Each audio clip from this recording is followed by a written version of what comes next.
மக்களவைத் தேர்தலில் 100% வாக்களிக்க வலியுறுத்தி திருப்பூர் மாவட்ட ஆட்சியர் அலுவலகத்தில் வட்டார போக்குவரத்து அலுவலகம் சார்பில் இருசக்கர வாகன பேரணி நடைபெற்றது. இதில் மாவட்ட ஆட்சியர் கிறிஸ்துராஜ் மற்றும் உதவி ஆட்சியர் கிருத்திகா விஜயன் உள்ளிட்டோர் கலந்து கொண்டு கொடியசைத்து பேரணியை துவக்கி வைத்தனர். ஆட்சியர் அலுவலகத்தில் துவங்கிய விழிப்புணர்வு பேரணியானது முக்கிய சாலைகளின் வழியாக சென்று பல்லடம் சாலையில் உள்ள வட்டார போக்குவரத்து அலுவலகத்தில் நிறைவடைந்தது.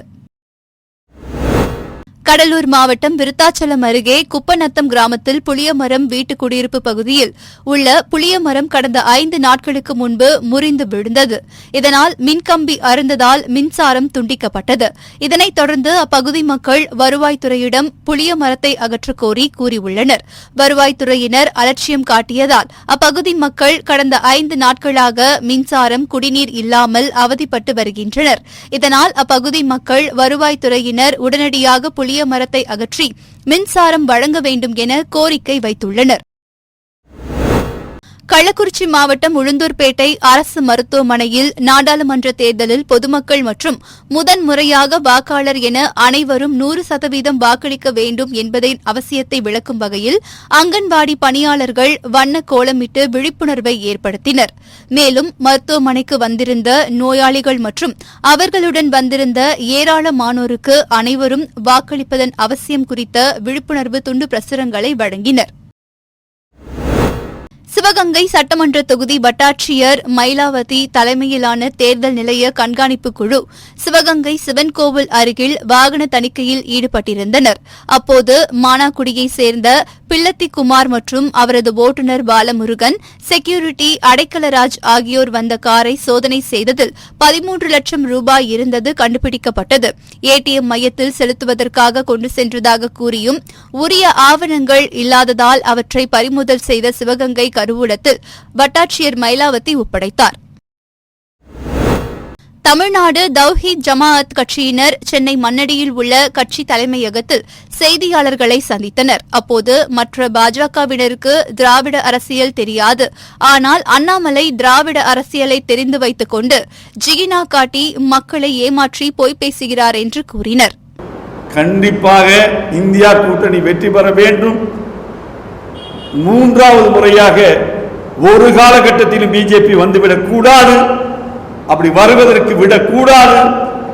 அந்த பணி எங்களிடம் மாத்திரமல்ல, உங்களிடம் இருக்கிறது என்பதை ஞாபகப்படுத்திக் ஒரு விஷயத்தில் நான் வரவேற்கிறேன். அண்ணாமலைக்கு திராவிட அரசியல் தெரிஞ்சிருக்கிறது. மற்ற பிஜேபி காரங்களுக்கு திராவிட அரசியல் தெரியல. ஓரளவு தெரிந்து அதை செயல்படுத்தி காட்டியது தமிழிசை அக்கா. இப்போ மறுபடி களத்தில் கூச்சிருக்காங்க, நான் வந்திருக்காங்க. அண்ணாமலையை பொறுத்த மாத்திரத்தில் எப்படி ஜிகினா காட்டினால் இந்த மக்கள் நம் பக்கம் திரும்புவார்கள் என்பதை தெரிந்து வைத்திருக்கிறார். அதில் அவர் பேரணி அது இது என்பது அடுத்து இன்னொரு விஷயம். மக்கள் மறதிக்காரர்கள், பொய்யை எவ்வளோ வேண்டாலும் சொல்லலாம். என் தம்பி அண்ணாமலை நிறைய பொய் சொல்கிறாரு, அவருக்கே அது முரணாகுது. அதனால் நீங்கள் கேட்குற கேள்வி என்பது அவரிடம் கேட்டால் இன்னும் நகைச்சுவார். மக்களவைத் தேர்தலை முன்னிட்டு நீலகிரி மாவட்டம் உதகை மாவட்ட ஆட்சியர் அலுவலகத்தில் தேர்தல் அதிகாரியும் மாவட்ட ஆட்சியருமான அருணா மற்றும் கேரள மாநிலம் மலப்புரம் மாவட்ட ஆட்சியர் மற்றும் காவல்துறை உயர் அதிகாரிகள் ஆலோசனைக் கூட்டம் நடைபெற்றது. இக்கூட்டத்தில் நீலகிரி மாவட்டம் கூடலூர் கேரளா எல்லையை ஒட்டி உள்ளதாலும் அடர்ந்த வனப்பகுதி நிறைந்த பகுதி என்பதாலும் இரு மாநில எல்லைகளின் பாதுகாப்பு குறித்து ஆலோசிக்கப்பட்டது. இதில் அனைத்து தரப்பு அதிகாரிகளும் கலந்து கொண்டனர். தூத்துக்குடி மாவட்டம் சாத்தான்குளம் அரசு மகளிர் கலை மற்றும் அறிவியல் கல்லூரியில் ஆண்டு இறுதி விளையாட்டுப் போட்டிகள் இன்று நடைபெற்றது. இந்த போட்டியில் கல்லூரி மாணவ மாணவிகளின் பல்வேறு வீரதீர சாகச நிகழ்ச்சிகள் நடைபெற்றது. இதில் தமிழ் மலர் என்ற கல்லூரி மாணவி வாயில் பெட்ரோலை குடித்துக் கொண்டு கையில் தீப்பந்தத்தை வைத்து அதில் ஊதி தீப்பிழம்பு ஏற்படுத்தி சாகசத்தில் ஈடுபட முயன்றார். அப்போது தவறுதலாக பெட்ரோல் அவரது முகம் உள்ளிட்ட இடங்களில் பட்டு முகத்தில் தீப்பிடித்தது. இதனால் அதிர்ச்சி அடைந்த கல்லூரி பேராசிரியர்கள் மற்றும் மாணவிகள் அந்த மாணவியை தண்ணீர் இருக்கும் பகுதிக்கு கூட்டி சென்று முகத்தில் தண்ணீர் ஊற்றி தீயை அணைத்தனர். எனினும் மாணவிக்கு முகத்தில் தீக்காயம் ஏற்பட்டது. இதனை அடுத்து முதலுதவி சிகிச்சை எடுத்துக்கொண்ட அந்த மாணவி தான் ஒட்டுமொத்த அனைத்து சாம்பியன்ஷிப் பரிசுகளை வென்று சாதனை படைத்துள்ளார் என்பது குறிப்பிடத்தக்கது. மேலும் பரிசு வழங்கும் போது அந்த மாணவி முகத்தில் ஏற்பட்ட காயத்துடன் மீண்டும் மீண்டும் வந்து பரிசை வாங்கி சென்றது அங்கிருந்த அனைவரையும் மெய்சிலிர்க்க செய்தது. சிவகங்கை மாவட்டம் காரைக்குடி கோட்டையூரை சேர்ந்த சொக்கலிங்கம் என்பவரது மகன் அழகு பாண்டி கோவையில் சிஎம்சியில் ஆபரேட்டராக வேலை பார்த்து வருகிறார். இவரும் கோவையை சேர்ந்த லலிதா என்ற 19 வயது இளம்பெண்ணும் காதலித்து வந்துள்ளனர். பின்னர் அழகு பாண்டி காரைக்குடிக்கு வந்ததை அடுத்து இருவரும் தொலைபேசியில் பேசி வந்துள்ளனர். இந்நிலையில் நேற்று லலிதா கோவையிலிருந்து தனது காதலன் அழகு பாண்டியை தேடி வந்து காரைக்குடியில் உள்ள அய்யனார் கோவிலில் இருவரும் திருமணம் செய்து கொண்டு காரைக்குடி வடக்கு காவல் நிலையத்தில் இருவரும் பாதுகாப்பு கேட்டு தஞ்சம் அடைய வந்தனர். அப்போது தகவல் அறிந்து வந்த இருவரது உறவினர்களும் காவல் நிலையம் அருகே காதலர்கள் இருவரையும் வழிமறித்து பிரித்து அழைத்து செல்ல முயன்றனர். காதலர்களை பெற்றோர் பிரிக்க அழைத்து செல்ல முயல்வதை கண்ட காவல்துறையினர் காதலர்களை காவல் நிலையம் உள்ளே பாதுகாப்பாக அழைத்து சென்றனர். அதன் பின்பு இருவர் குடும்பத்தாரிடமும் பேச்சுவார்த்தை நடத்திய காவல்துறையினர் அழகு பாண்டியன் பெற்றோர் தங்களது மருமகளை அழைத்து செல்வதாக கூறியதைத் தொடர்ந்து அவர்களிடம் எழுதி வாங்கிக் கொண்டு அவர்களுடன் லலிதாவையும் அழகு பாண்டியையும் அனுப்பி வைத்தனர். மதுரை சுப்பிரமணியபுரம் 2வது தெரு கல்லுசந்து பகுதியில் முற்றிலும் சாக்கடை அடைப்பு ஏற்பட்டு சாக்கடைகள் கழிவுகள் வெளியேறிய வண்ணம் இருந்துள்ளது. இது தொடர்பாக கவுன்சிலர் மற்றும் மாநகராட்சி ஆணையரிடம் அப்பகுதி மக்கள் புகார் அளித்தும் நடவடிக்கை எடுக்கவில்லை என கூறப்படுகிறது. இதனால் ஆத்திரமடைந்த அப்பகுதி மக்கள் மதுரை கல்லூரி முன்புறத்தில் சாலை மறியலில் ஈடுபட்டனர். இதனை அடுத்து தகவல் அறிந்து சம்பவ இடத்திற்கு சென்ற போலீசார் பேச்சுவார்த்தை நடத்தியதை அடுத்து அனைவரும் கலைந்து சென்றனர். சாக்கடை வந்து பார்த்துட்டு போயிட்டாங்க. இது வரைக்கும் தீர்வுன்றதே இல்லை சார். ஆனால் ரொம்ப சாகிற மக்கள்லாம் காய்ச்ச வந்து எல்லாம் முடிச்சு ரொம்ப 2 பேருக்குலாம் ரொம்ப இந்த வாரம் அந்த வாரம் அவ்வளோதான் பொதுமக்கள் சார்பாக தான் வந்திருக்கோம். ரொம்ப நாங்கள் வந்து இந்த வாரத்துக்குள்ள நடந்துருன்னு சொல்லி ஒரு பூஜையெல்லாம் போட்டு சொன்னது யாரு? பேப்பர்ல பெருசா வரணும் எல்லாம் வந்தாச்சு. ஆனா போன செவ்வாய்க்கிழமை வந்து பூமி பூஜை தேங்காய் ஒரு வாழைப்பழத்தை விட்டுட்டு போயிட்டாங்க. அந்த தேங்காய் வாழைப்பழத்துக்காண்டி நாங்கள் என்னவோ வந்து இந்த மாதிரி இப்போ சாங்ஷன் ஆயிருமா ஆயிடுச்சுமா 9 லட்சம் இந்த வந்துடும். எந்த தீர்வு இல்லை. ஆனால் எந்த ஓட்டு யாரும் கேட்டு வரக்கூடாது. ஓட்டே கேட்டது சத்துல வர மக்கள் யாரும் போட மாட்டோம்.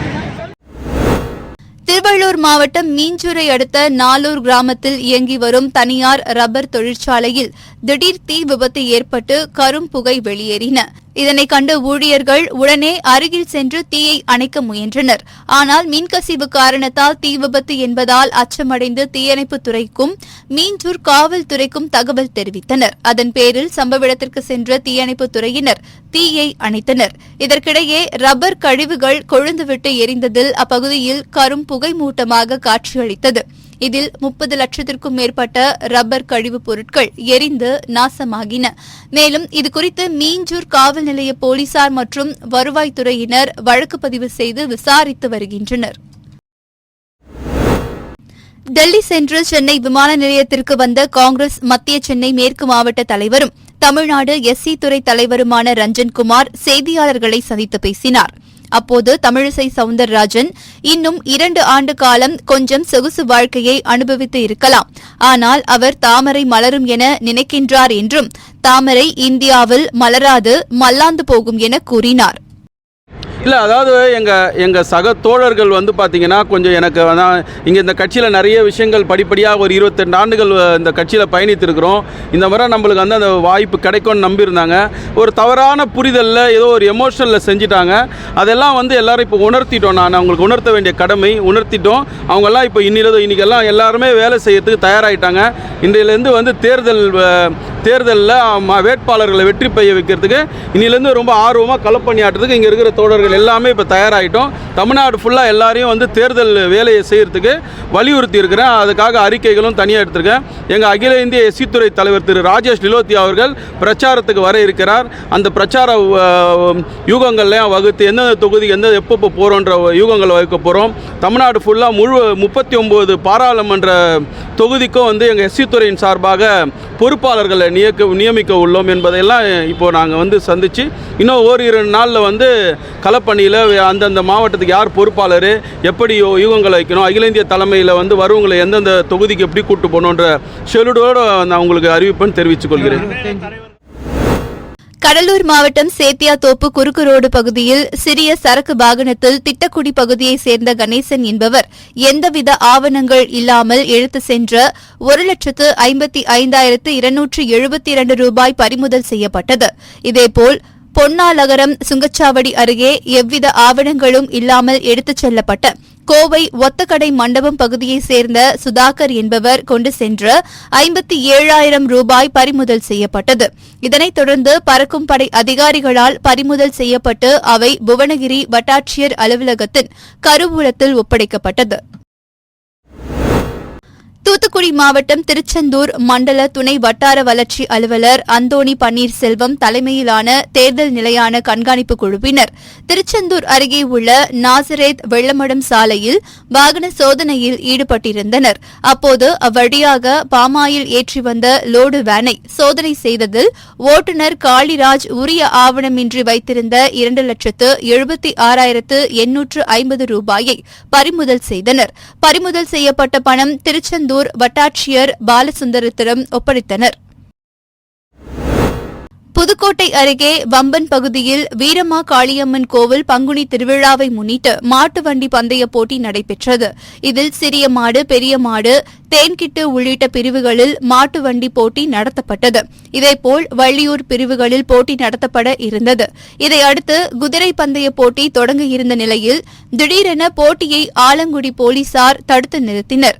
ஏற்கனவே போட்டி நடத்துவதற்கு அனுமதி பெறப்பட்ட நிலையில் திடீரென போலீசார் நிறுத்தியதால் பரபரப்பு ஏற்பட்டது. பந்தயம் குறித்து ஒலிபெருக்கியில் தகவல்களை தெரிவித்து வந்ததால் 10ஆம் வகுப்பு பொதுத் தேர்வு எழுதிய மாணவர்களுக்கு இடைஞ்சலாக இருப்பதாக வந்த புகாரின் அடிப்படையில் போட்டியை தடுத்து நிறுத்தியதாக போலீசார் தரப்பில் விளக்கம் அளிக்கப்பட்டுள்ளது. இதனால் ஏமாற்றமடைந்த போட்டி ஏற்பாட்டாளர்கள் ஏமாற்றம் அடைந்தனர். திருப்பூர் மாவட்ட வரி பயிற்சியாளர்கள் சங்கத்தின் சார்பில் 6ஆம் ஆண்டு துவக்க விழா ரயில் நிலையம் அருகில் உள்ள தனியார் தங்கும் விடுதியில் மாவட்ட தலைவர் கோவிந்தராஜ் தலைமையில் நடைபெற்றது. இந்த கூட்டத்தில் புதிய நிர்வாக குழு உறுப்பினர்களாக சந்திரமோகன் மற்றும் ஆதிகிருஷ்ணா ஆகியோர் தேர்வு செய்யப்பட்டனர். இக்கூட்டத்தில் தற்போது நடைமுறையில் உள்ள வருமான வரி சட்டம் சிறு தொழில்துறைக்கு பயனளிக்கும் விதமாக இருந்தாலும் தற்போதைய சூழ்நிலையில் இருக்கும் நடைமுறை சிக்கல்களை தீர்க்கும் வகையில் வருமான வரி சட்டத்தை ஒரு வருடம் ஒத்திவைக்க வேண்டும் என்றும் உள்ளிட்ட தீர்மானம் நிறைவேற்றப்பட்டது. தற்சமயம் நம்ம திருப்பூர் சிறு குறு தொழில்கள் அதிகமாக உள்ளது. அதற்கு உதவும் வகையிலான சட்டம்தான் தற்போது 43BH என்று அமெண்ட்மெண்ட் உள்ளது. ஆனால் நடைமுறையில் நிறைய சிக்கல்களை உருவாக்கி உள்ளது. உதாரணமாக சொல்ல போனோம்னா நிறையா கூட்ஸ் இதன் மூலமாக ரிட்டர்ன் ஆகுது. நிறைய பேர் இதிலிருந்தே நாங்கள் வெளியே வரணும்னு விரும்புகிறாங்க. அது தவறானதுன்னு அவங்களுக்கு எடுத்துரைத்து சரியான புரிதல்கள் உருவாக்குறது இன்னும் சிரமமாக இருக்குது. அதனால் அது சம்பந்தமான 43BHோட நடைமுறையை இன்னும் ஒரு வருஷம் தள்ளி வைக்கலாம். அது தவிர நம்ம திருப்பூர் மாவட்டத்தில் அதாவது வணிக வரித்துறை மாவட்டமானது உதயமாகி சிறப்பாக செயல்பட்டு கொண்டு இருக்கிறது. அதில் இன்னும் மேல்முறையீட்டு சம்பந்தமான விஷயங்கள் அலுவலர்கள் இன்னும் அமைக்கப்படவில்லை. அதையும் அரசாங்கம் அமைத்து கொடுத்தால் சிறப்பாக இருக்கும். இங்குள்ள வணிகர்கள், வரி பயிற்சியாளர்கள் அனைவரும் பயன்பெறுவார்கள். மக்களவைத் தேர்தலை முன்னிட்டு அனைவரும் 100% வாக்களிக்க வலியுறுத்தி நாமக்கல் மாவட்டம் ராசிபுரம் அடுத்த ஆண்டலூர் கேட் பகுதியில் விழிப்புணர்வு நிகழ்ச்சி நடைபெற்றது.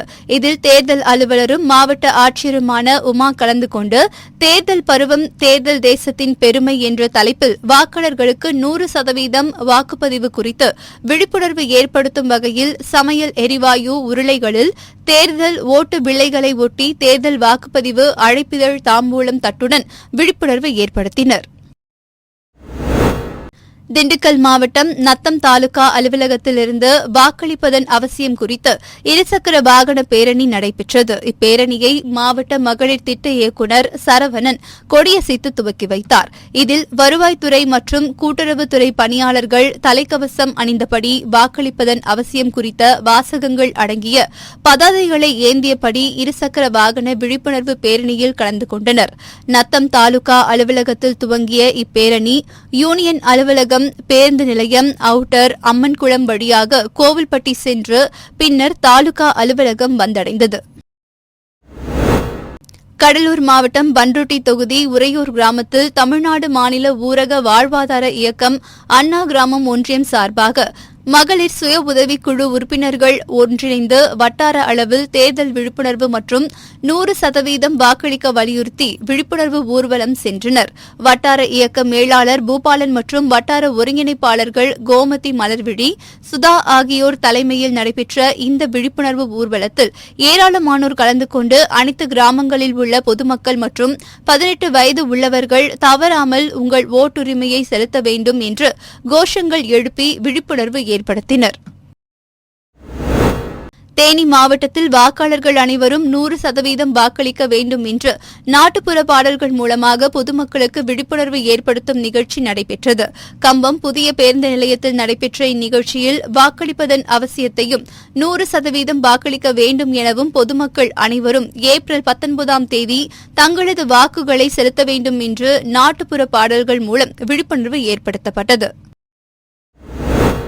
திருப்பத்தூர் மாவட்டம் ஆம்பூர் அடுத்த வடச்சேரி அருகே சிலர் தனியாருக்கு சொந்தமான நிலத்தில் அனுமதியின்றி ஜேசிபி மூலம் மணல் கடத்தலில் ஈடுபட்டுக் கொண்டிருந்தனர்.